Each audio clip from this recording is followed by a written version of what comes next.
Greetings, salutations, and welcome to Sportslook, the sports television program for the High Plains of West Texas and Eastern New Mexico. I'm your host, Doc Elder, and in honor of Women's History Month, we're going to have a women's sport coach, Amanda Fiefel from Greyhound Softball. But before her, we're going to have the guy who oversees all women's sports and all guys sports, Paul Weir, the athletic director. I'll finish up with an overtime featuring a story about a woman. But as always, I'll start out with an Eastern recap.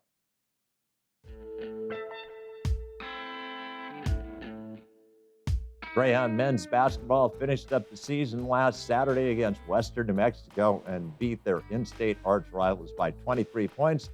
Greyhound ladies played their last regular season game on Saturday, beat Western New Mexico by 23 points, and then qualified for the Lone Star Conference tournament, had a shot at the buzzer that would have sent the game into overtime, but lost to Cameron 88-85. Greyhound baseball played 2 games over in Cameron University's home area, lost 2 games. Greyhound track and field competed in the Lone Star Conference indoor championships. The Greyhound ladies finished 6th, Greyhound guys finished 9th. And at the Odessa College Rodeo, congratulations to Madeline Shower. She won the go-tying event and moved up in the regional rankings. Well, that has been an Eastern recap, so we'll clear this out and we'll bring in Paul Weir right now.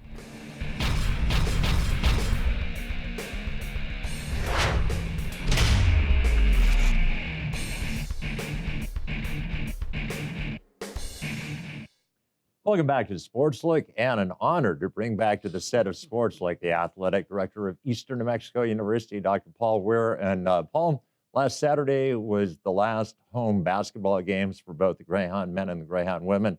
A satisfying Saturday afternoon. It was. And let me say the honor is mine, Doc. Thank you for having me on. It was. It was fun in a lot of ways. First off, you know, the conclusion of our men's and women's season, which I guess might not be fun in some instances, but was a good way to celebrate our seniors for their last game. Really our last competitive event in Greyhound Arena for the academic year. We invited out all our student athletes and any student at Eastern New Mexico University that wanted to come to the game. We gave them free food coming in. It was the first time we've ever sold alcohol at a game, so there was beer and wine available to our customers as well. And then on the court, obviously things went terrific for both the men and the women. We got the sweep over an in-state, rival in Western New Mexico University, and couldn't have ended it in a better way. I think for the people that obviously came to enjoy the experience of the games on the court, potentially at the concession stand, our students who obviously got to experience that as well, and then our teams to end their seasons with a victory. So great all the way around, a really fun day. Happy to be a part of it, and I'm sure you and many others felt the same way. Coach, obviously one thing that we were curious to see was after a 1-year hiatus, how many people would come back, how quickly. And by the end of the season, I thought we were drawing really good crowds. Sure, I think the confusion over mask mandates and what's in place and what's not and going to events or not, football was pretty standard. I think everybody felt comfortable going outdoors. Indoors, might just be a reflection of where your personal beliefs were, your own physical health may or may not have been, the people around you. So we knew it was going to be a little uncertain and might be some ups and downs throughout the course of the year.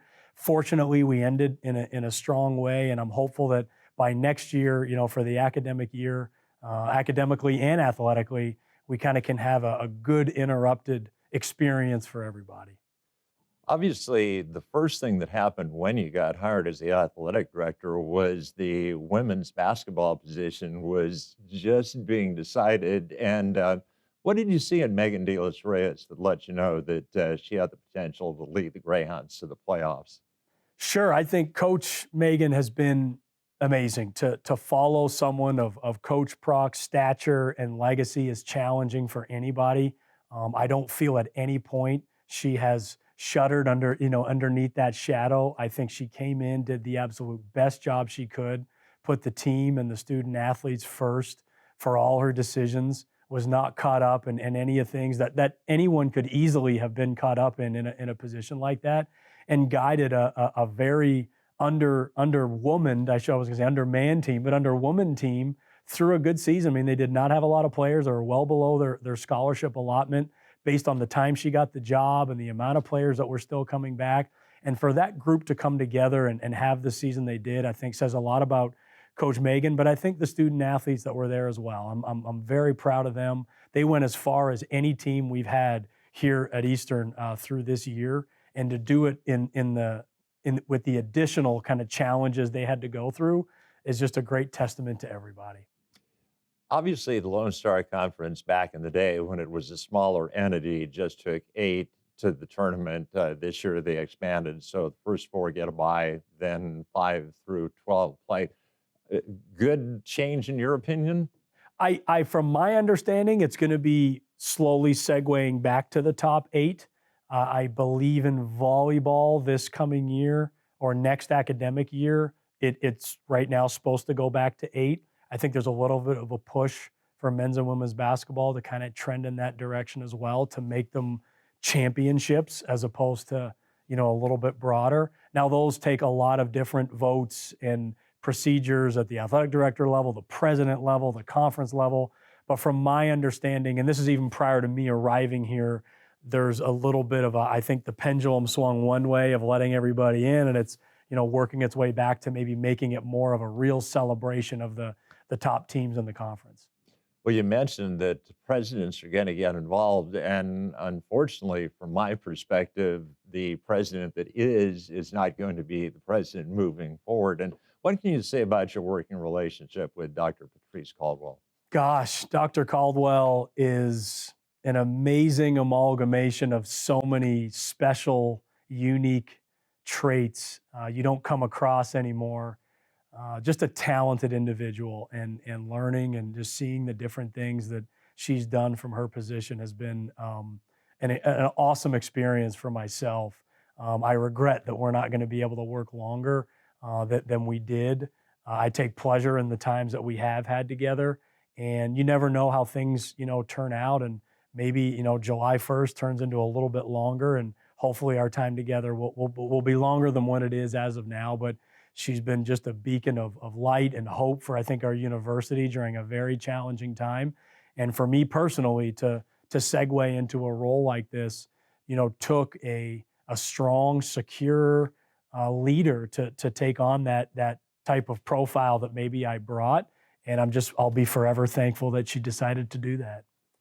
Let's loop back and talk a little bit about the fact that Megan De Los Reyes had been identified as a strong candidate for the head job by the time you became the athletic director.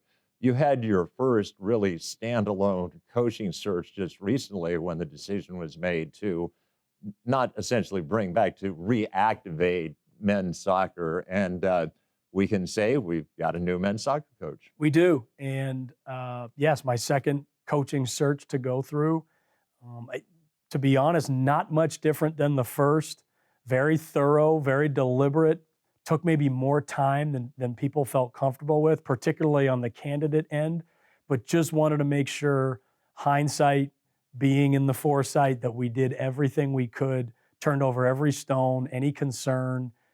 We vetted to the absolute best of our ability. And I feel very confident that Brandon's going to come in and do a terrific job reinstating this program, building it back, not only to have success on the field in the Lone Star Conference, but just to build back the brand of the program, the team, our department, and our university. And it's a very unique torch to be passed because it is the only men's soccer program in the state of New Mexico.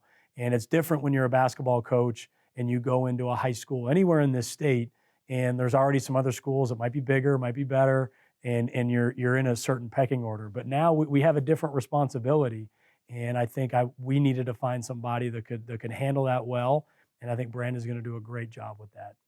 Coach, it's going to be a busy weekend for Eastern Athletics. We're going to have Amanda Feefel on in a couple of minutes to talk about softball, but Greyhound baseball is also going to be at home against University of Texas Permian Basin. Yeah, Amanda and Riley have been obviously in the middle of it now, getting their seasons off the ground. Really looking forward to watching their teams and learning and understanding more about what baseball and softball look like. Not sports that I've had a ton of experience in the past outside of being a huge Blue Jays fan. So really excited to learn and grow from them. I think one thing I hope people in the community and Eastern followers understand we have an amazing group of coaches here at Eastern. I mean, amazing. And I don't say that very lightly. There's a lot of things that are maybe strengths and weaknesses at Eastern or in our athletic department or within ourselves. But I can collectively say as a group, we have a just incredible set of coaches. And I'm really proud to work with them and hopefully help them in their own progress. And following our baseball and softball teams is something I look forward to. And I hope a lot of other people do as well. Obviously, when you became the athletic director, if you didn't already know it, you soon learned that Eastern doesn't quite have the funding that other schools in the Lone Star Conference does. But we've started a new program. If memory serves me, this is Giving Week at Eastern, and we're encouraging people. Yes. If you want to try and help level the playing field, contribution would be very welcome. Sure. Yeah. I think instead of kind of complaining about what we don't have or dwelling on the negatives, the idea was to just grow this as much as we could. So since getting here, I've done everything I can externally to grow the resources that we can give back to our athletes, our programs, and our teams to increase, their overall experience. And I think we've been very successful in a lot of our endeavors so far. One that we've started is called a Giving Week, and it goes on in a lot of other universities. It's something we've never done here.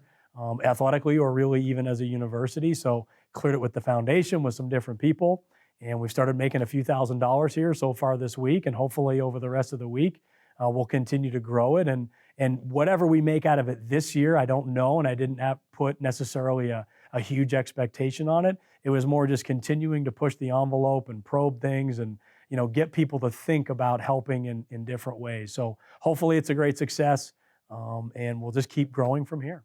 And if people do want to contribute, where should they go? So this is mostly done digitally. The idea behind this and a lot of our initiatives has been to stop going back to our local community and continuing to try and pull water from the stone and hit those people over the head. They do enough, and they already do in so many ways. The idea behind trying to go digitally and externally was to go to people that aren't here locally and don't feel like they always have to give something when it's asked.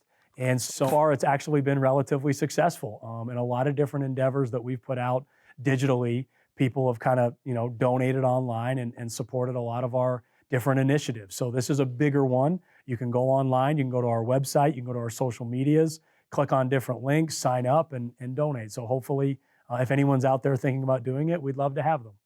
Well, Paul, I know I speak for everybody in this part of the world. We really appreciate the energy, the vision that you brought to the position, and we've had some success here. Good luck getting us even more success moving forward. Thank you again, Doc. It's a pleasure to be here.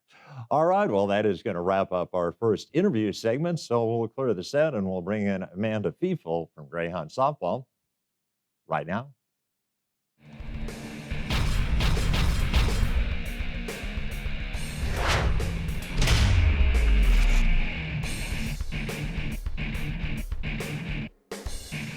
Welcome back to Sportslook, and we welcome back to the set of Sportslook the head coach of Greyhound Softball, Amanda Fiefel, and coach, the long-anticipated and once postponed moment when you finally get to play a home series will take place this weekend. Yes, obviously. Thank you, Doc, for having me again. The girls were ready to play at home. Obviously, I know we spoke about the new turf, the new infield that the girls obviously they love. Huge, huge asset to our program to have it right now. But yes, now it is this Friday and this Sunday season opener, and obviously for the new field, but also conference-wise. And you are playing two teams that are not too shabby, as Adam Sandler once said. Right. Well, UT Tyler is ranked number 1 in the nation for Division II softball, and Texas A&M Commerce is right up there as well. Overall, our conference is very strong. 1 through 16, can I say. For that being said, we have 8 in the top 25 right now that we will have to compete against in the next couple of weeks. But yes, we go against 2 of the top big dogs in the conference this weekend. You started out the season playing in tournaments and had great success in the tournaments that you played in. What was the key to the success in the tournaments that you played in? Yeah, so we started early out in Albuquerque. Really, I think that was just a testament to the girls. We had a great weekend that week. We went 2-2 just passing the bat. I think we had timely hitting, had great numbers in the circle as far as Brooke Ledger was concerned. She got our 2 wins that weekend, really in control as far as her pitches, demand of the zone, things of that nature. Then the next weekend, we went out to LCU down in Lubbock, had another great weekend. We went 4-1 that weekend as well. Same thing, timely hitting, passing the bat, execution on both sides of the ball. And then we ended up in Arizona. That I by far was probably our toughest weekend out. Won against, again, a lot of the top 25 programs in the regionals. And so, with that being said, just I think we learned a lot that weekend about ourselves, both defensively and offensively, some of our strengths, some of our weaknesses. And so, for us, I think we really are taking that into conference play. I know last Sunday, I should say, we went against LCU just for a non-conference doubleheader. Same thing, learning the conference again, as this is my first year here in the Lone Star. But I think we have the right pieces to really excel this season. I'm really excited to get going. I think the girls are as well. I think the energy is there. I think the mindset is there. And I think that's the most important thing, especially from last year to this year, whole different dynamic in their energy and what we're presenting to the conference teams that I think they'll see a little bit differently than last year. I was wondering because I saw that you were going to be playing LCU, but it didn't appear that that was going to be part of the Lone Star Right. Conference. So it was just kind of a standalone set of games. Yes, it was originally supposed to be 4 sets, so it's supposed to be a doubleheader here, a doubleheader there.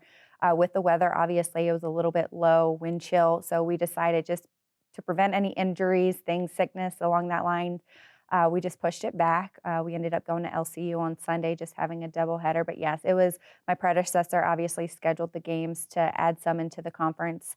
But it was fine. I think it was a learning experience for us. We saw what they had, they saw what we had. So now, maybe to our advantage to see what they had and really prepare. So when we see them in 2 weeks. I That's the way I was looking Hmm. at it. It's a good way of scouting out your opponent and Right. kind of getting a lay of the land, and also a good preparation for when you start playing the Lone Star Hmm. Conference teams and they're going to Yeah. count the standings. Yeah. And like I said, every game that we have is a learning experience. We have to see big picture. No one really wants to lose a game by no means, but if we can gain something from it on the advantage side, that's what we want to do. We're doing a lot of scouting right now, a lot of obviously looking at reports, going off of scouting sheets, video. We are kind of just narrowing everything down and using it for execution.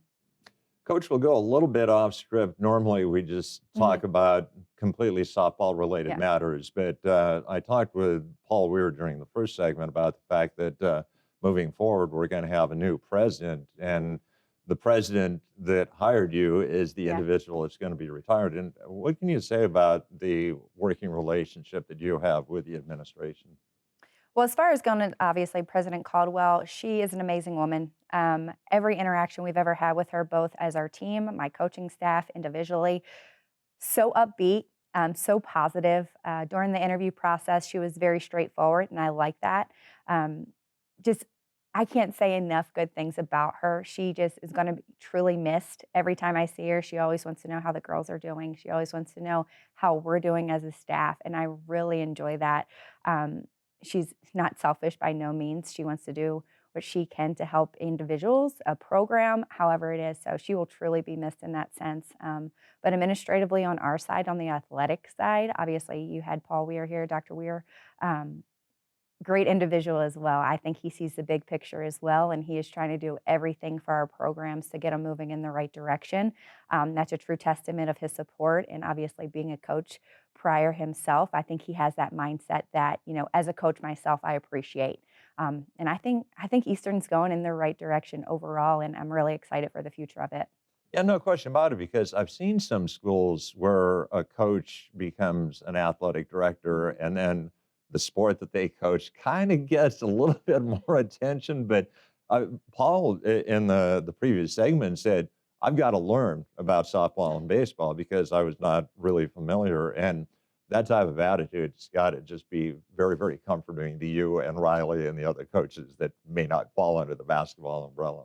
Yeah, no, I don't think he has specifically favored one sport or another. I think when he came in, he hit the ground running, asked every coach their needs, what we want, what we need moving forward.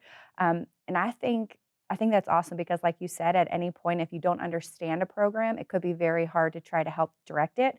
But no, he's been very upfront. We've had great conversations about moving forward. I think for me, that ultimately is what I want from an athletic director, a leader, I should say.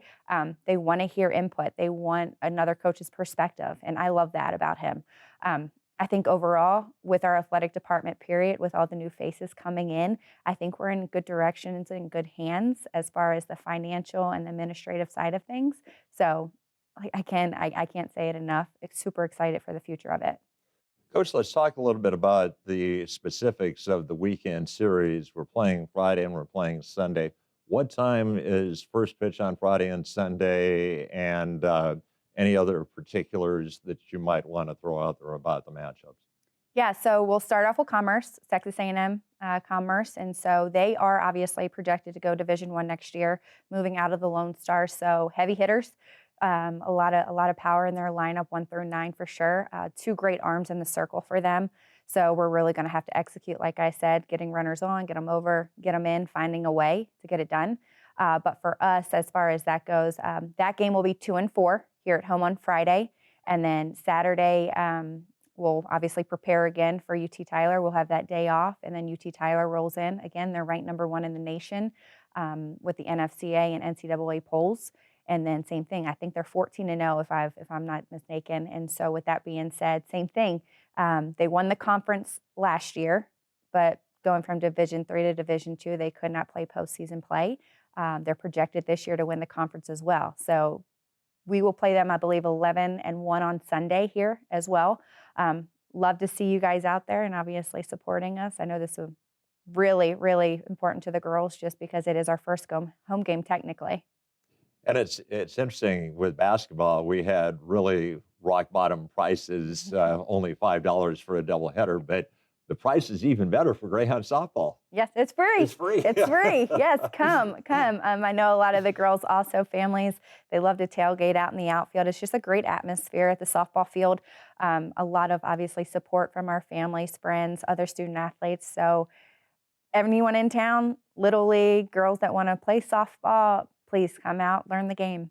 And we will point out, as you correctly mentioned, in some places they don't want you driving on the grass, but drive right up next to the fence, park there, Yeah. and watch some softball. Yeah, no, we love it. Obviously, fall ball, we had a great fall ball turnout as well here in the fall. And so same thing. We had fans out in the outfield, literally sitting out there. I think sometimes that's the best view from the outfield. You get to see the whole field.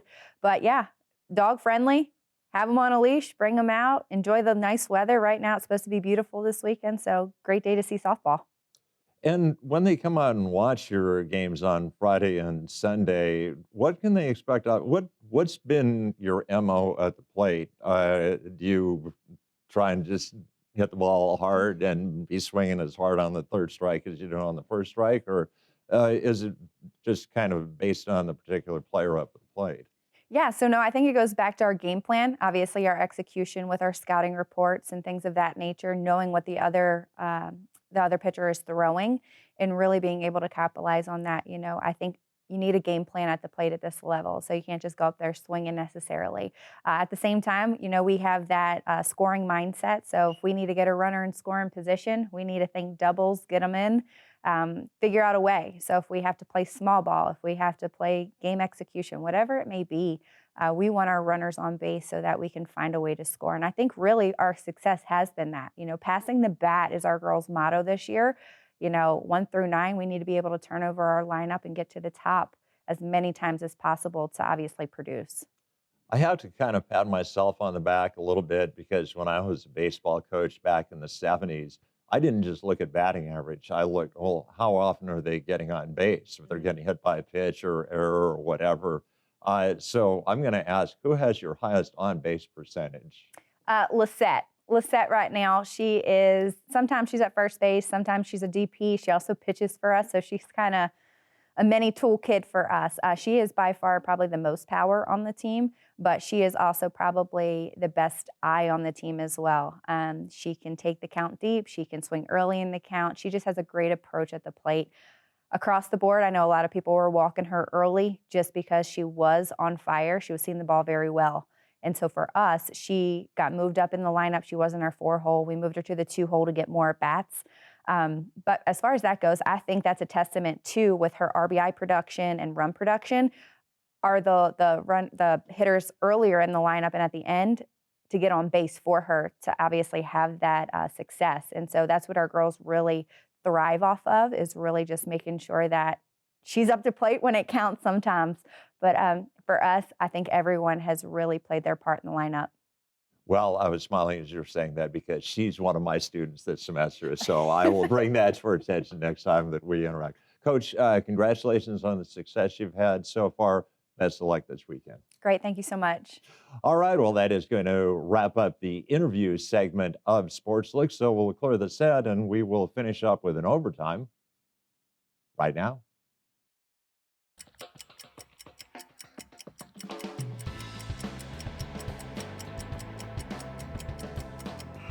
We say congratulations tonight to a former member of the Sportslook crew, a young lady that we knew as Landry Widener. Now she is married and is known as Landry Senna.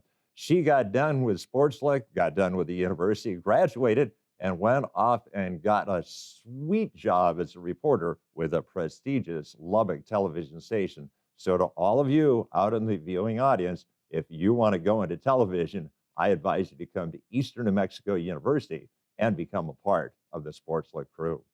Well, that is going to wrap up in overtime, and that will wrap up an episode of Sportslook. I'd like to thank my guests, Amanda Fiefel and Paul Weir. I'd like to thank my floor crew, all of which I'm sure are going to become major TV stars in their own right, but in particular, Mr. Aiden doing the floor directorship tonight. So for those aforementioned people, this is Doc Elder saying, so long.